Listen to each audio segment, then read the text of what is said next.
There we go. Hello everyone, welcome to the stream. Bit of a special thing here. We're going to be doing a Q&A, but also we're going to be doing a little bit of exclusive gameplay as well. First, introductions, I think, far end over there. Hi, I'm Rich Edwards, I'm the lead designer on the game. I am Ash Tregay, I'm the producer for Evil Genius 2. I'm Rob, or Beldeth, community manager. You normally see me in Discord or various places. To be. Yeah, so one of the questions that we've had come up before is there like an easy, medium, hard island? And the simple answer is no, there isn't. They're all unlocked from the start and they all pose a different challenge, which is true. Island 1 is probably the easiest one to start with. So if you're not sure, then you probably want to start with Crown Gold. Yeah. But if you're up for a more diverse challenge from the start, then Montañas Gemales Island 2 or Cane Key Island 3 are probably There's a quick question from chat here as well, and they've already discovered there's different levels of rock. Absolutely, yes. So I've actually unlocked just beyond the first basic sets of it. But given that this is your home over the course of the entire campaign, we want to make sure that you have this area to expand into. And that's not just going up or down those floors, that's making sure that actually areas that you thought were previously inaccessible are actually then unlocked as you go forward. So there is essentially an evolving puzzle piece. We want to make sure that you have reasons to redesign your lair as freely as you want.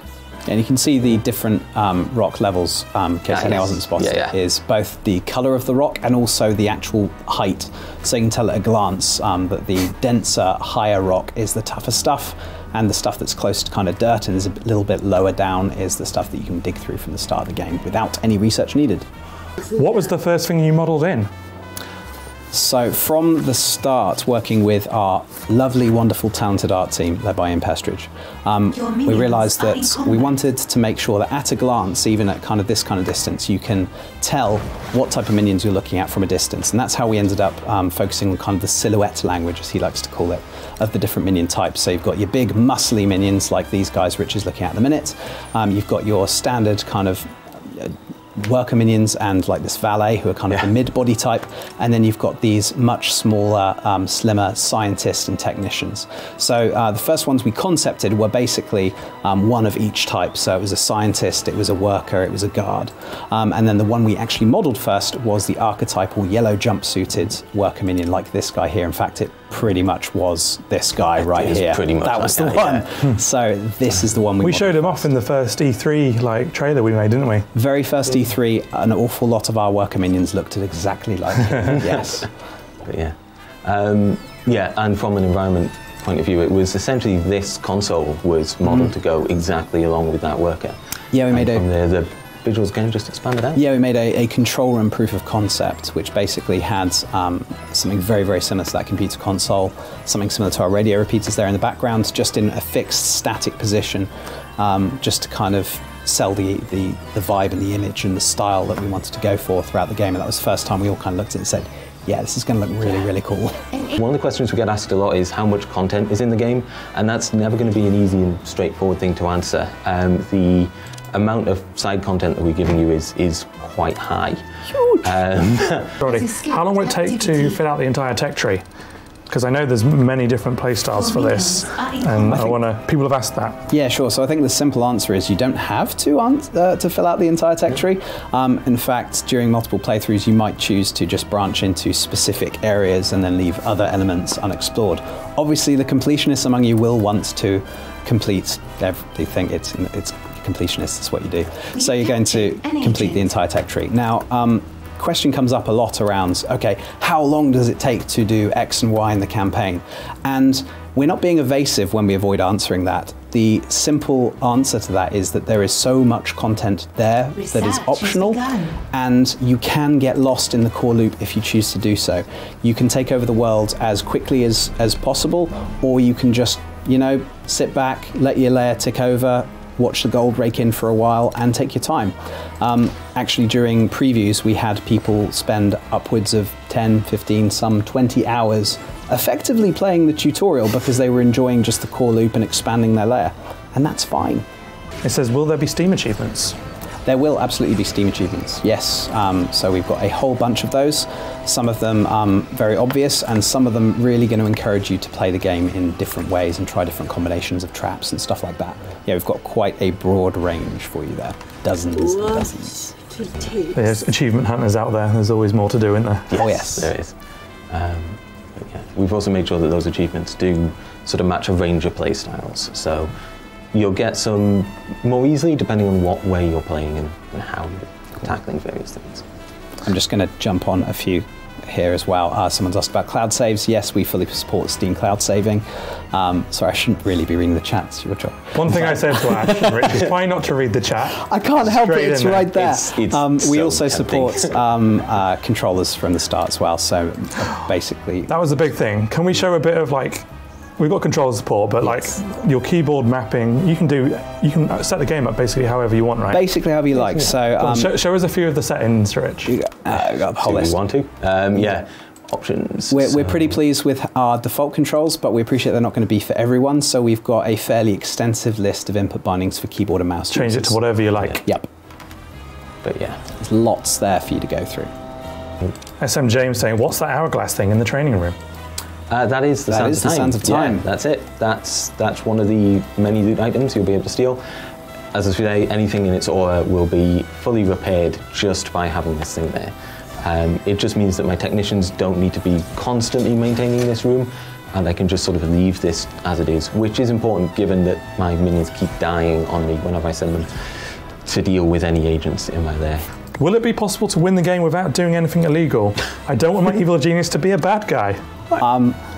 No, I'm sorry. I'm sorry, but no, it is very much evil genius. There is a factor in age ratings called glamorization of crime, which means the lowest age rating you get is T for teen. We definitely glamorize crime in Evil Genius. So yes, although we do focus on what we called in interviews before guilt-free evil. So there's definitely this kind of intangible line, which we've touched on a few points through development, where we've actually gone, this is fun, this is uncomfortable, and we very much focused on no, this is fun, this is silly, this is crazy, we like this. So as long as you're kind of getting smug, do-gooder, force of justice agents punched in the face and dropped into shark tanks, frozen in blocks of ice, that's all fun. Blowing up orphanages, things like that, not so Probably much. not. Not so much. First one is multiplayer. Is there a multiplayer? No. I mean, I know the answer, Ash. I know you do. No, we are very much focused on making Evil Genius 2 the best single-player experience it can be. That was a decision early on in development. We obviously could have looked into various options for coming up against rival Evil Geniuses and all that kind of thing, but Evil Genius 1 was a really cool, really interesting single-player experience, and we wanted to make sure the sequel was in that same spirit. I'm seeing lots of questions as well about the ability of preloading and stuff. We can't talk anything about that yet. We'll let you know when we know, kind of thing. Yeah, absolutely. Couple of quick fire questions here for you. I think these are for you more, Ash. Will there be Russian in the game? There will be Russian in the game. We support a range of languages at launch, so off the top of my head, English language, yeah, nailed it. English, French, Italian, German, Spanish, Brazilian Portuguese, traditional and simplified Chinese, and Russian. That was from Old Golden Fox. And also, Carrick says, will there be a sandbox mode? There will be a sandbox mode. We have a short trailer for it as well. You can view on our YouTube channel. Link down below. Nice, very slick. Very slick. That's good, right? Yeah, sandbox mode is going to be available from the very first time you fire up the game. Personally, I'd encourage you to play a campaign first. And the tutorial. And the tutorial. But the sandbox mode is available from the start, and it's actually a really good way of just experimenting with different layer layouts and just taking your time to build whatever you like with no pressure. But, Rich, probably a quick, easy one. I've seen a few people in chat asking about the pips over the stat bars on, say, the Genius. So, over the Genius, yeah, so this is just how much of the stats they have. If you've got 3 pips, you've got an extra 150 health in that lot. It's there to make sure that it's fairly easy to understand straight away how healthy your Genius is, because the last thing you want is to have your Genius just making sure that, you know, getting caught out with low health. One that's come up a lot here is body bags. How are we getting rid of them? Because I know obviously it differs from EG1 and how that went. Yeah. So we found that the freezer was essentially just a room that you just had to keep expanding endlessly. And we want to make sure that we are actually giving you more interesting things to do with your lair, where we're sort of letting you build things more freely. And having one room that just endlessly expanded, we found was a bit of a dangerous thing to have. So making sure that we've got a incinerator here for you to be able to just get rid of those body bags instantly just speeds that whole process up. Now obviously body bags do lie around your lair if you don't have the minions to dispose of them, so they do pose something of a threat. So if you're concerned that you no longer have to worry about agents finding those body bags, you absolutely do. Those body bags are sometimes very difficult for your minions to get rid of. Additionally, anybody carrying one of these body bags through your lair is going to suffer a morale penalty. Unless they have, actually there is a minion trait called talks to dead people. Those people actually get a morale boost whenever they're carrying those body bags. Just a good segue. People were talking about minion traits in the AMA we did on Monday, and they're like, is everyone actually a real thing? Or what do they? So, can you give us some examples? Because they're crazy. We can load up a couple of quick examples. The majority of them are, it's been this fun extra thing where we'll add something like, say, strong right hook or globetrotter to the game, and then we will sit down and go, cool, how does that affect this minion? So in this case, strong right hook means that this minion is more likely to deal increased melee damage whenever they're fighting people, and globetrotter means that they will possibly be the first in line to volunteer for any away missions that happen. So this person's going to have a constant increase in priority to moving to the world map. So if they're given an even choice between working in the control room or leaving your lair to go do crime, they're going to choose to leave the lair to go do that crime. These do then have like an extra knock-on effect. So this person, their strong right hook means that they are more likely to train to become a guard, less likely to train to become something like a technician. So your minions do start to filter themselves into their sort of optimal categories. But if you want a guard and all you have is a pacifist, that pacifist is going to have to become a guard, and you're going to have to deal with the consequences. Does Emma have a ranged attack? She doesn't, no. She's more about making sure that other minions have a ranged attack and can take care of any intruders for you. She's a very hands-off genius. If you're playing as Emma, chances are you're going to be focusing more on the cover operation than anybody else, because that is where she excels. Her deception minions are more dedicated to making sure that no agents get through this door right here.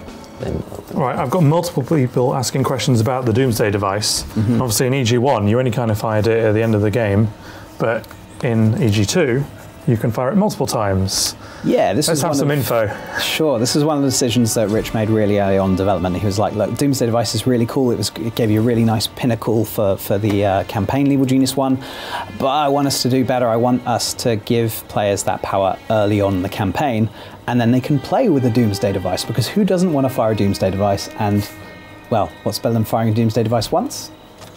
3 times. Many times. Multiple times. Many times. I wasn't giving you the easy answer.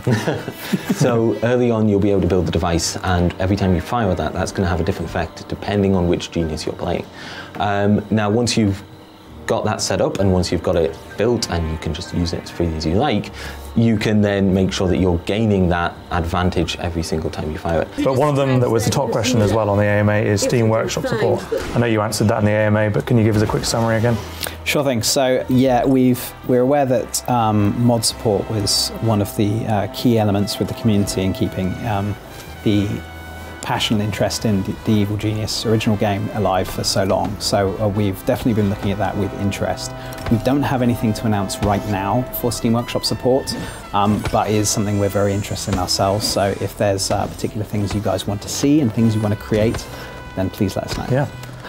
One thing I do want to jump on as well, because I've seen it come up quite a few times in the chat as well, as asking about DLC. So there's 2 parts to this answer. The first is yes, there is DLC. We've announced a season of content. That's going to include quite a lot of stuff. That's going to include a couple of new henchmen, a couple of new minion types, a pack of cool new items for the lair, and a new Evil Genius, which will of course mean their own Doomsday device, their own narrative campaign, their own abilities. The second part, which I'm just as keen to answer here, is that we have not stripped out any content from the main game to do that. So I think in the same breath, people tend to ask, when are you going to give us details about the new Evil Genius?